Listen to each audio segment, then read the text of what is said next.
Good afternoon, Facebook. It is Tammy, Save Sister Prophet again. Stopping through this evening just to encourage someone, to just be an instrument of hope for someone.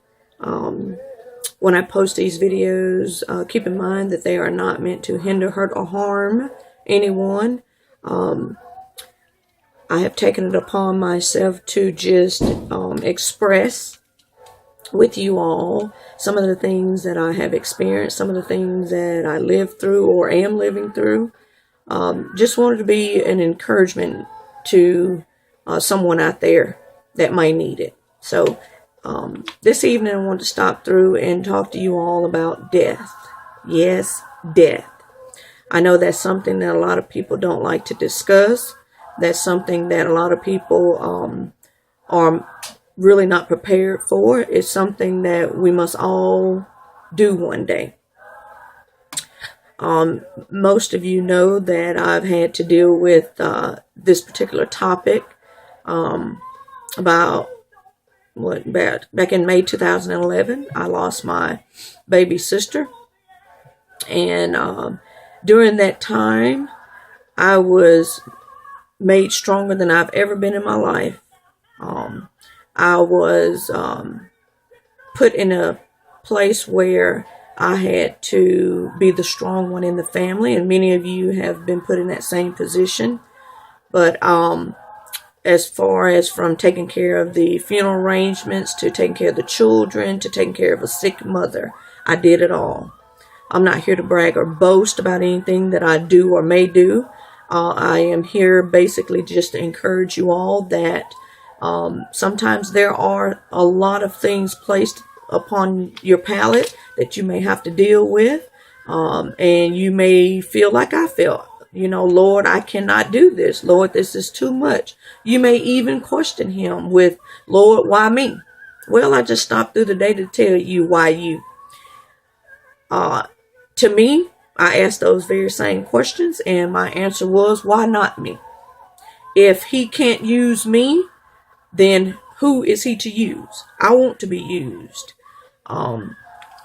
When I lost my sister, that was, like I said, in May 2011, not only did I have to be the backbone for my family, I had to take care of her children, had to get my sick mother back and forth to her treatments.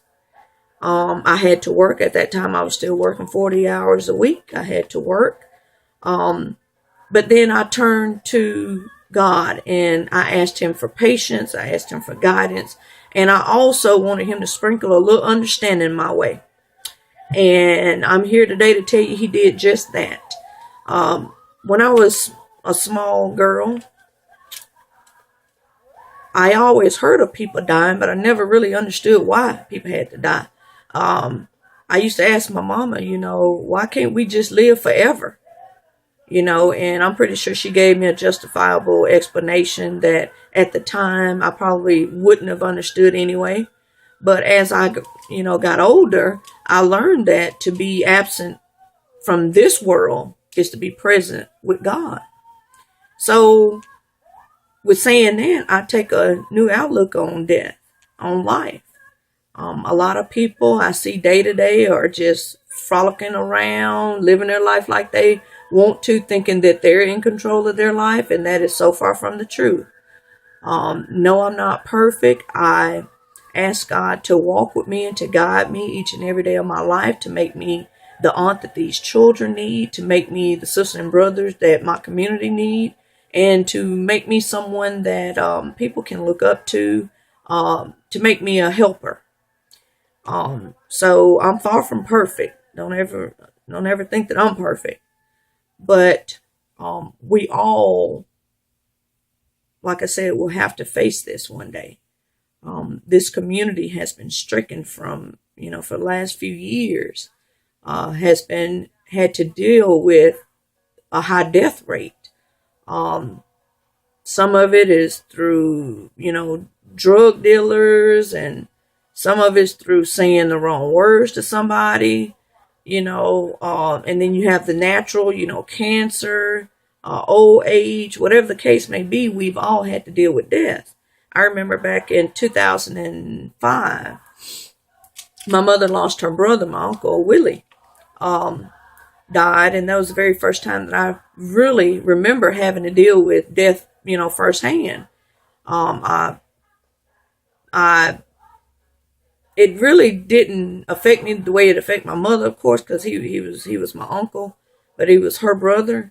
But what really what really did my family in was the way that he died. He was actually shot in his home amongst his friends, or his so-called friends. So that really bothered my mother, and myself, as far as the way that he died. Now, when my sister passed, and many of you may not know this, my sister was stabbed by the father of her children, maybe 7-8 years ago, and she was misdiagnosed. They stitched her up and sent her home, when in actuality she had a hole in her lining of her stomach. And over the years, that hole got bigger and bigger, which made her bowels move up through the hole, and it collapsed her lungs. And by the time they figured out what was wrong with her, they rushed her into surgery, and she didn't make it. 8 months after that, I buried my grandmother. My grandmother died at the grateful age of, I believe she was 90. She lived a very, wonderful life. And then 4 months after that death, I had to bury my mother, which she passed 2 days before my 38th birthday. So I've had my fair share of death, and I'm pretty sure I'm not through. But I just wanted to stop by today and let you all know that he's not going to put more on you than you can bear. He's not going to give you any assignment to do that he hasn't already equipped you with the proper guidelines to carry out that assignment.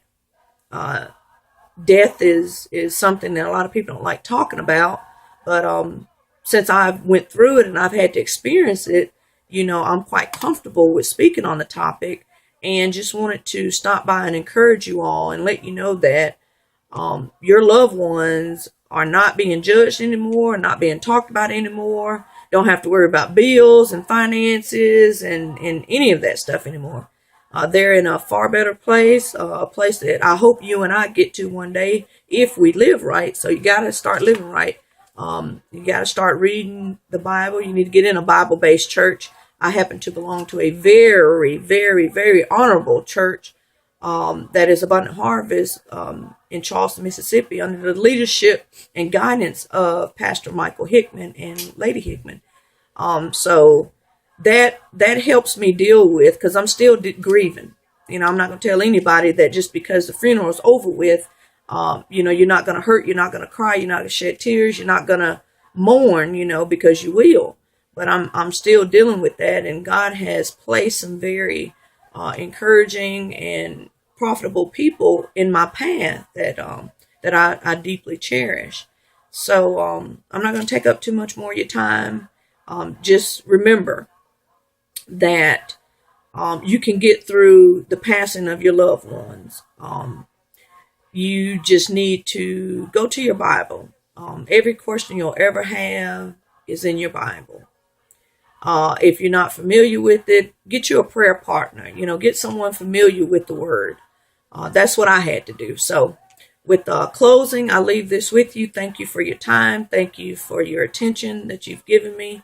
And just look forward to more things, more positive things coming from me. Okay? God bless you. Have a good evening. I love you all. Thank you.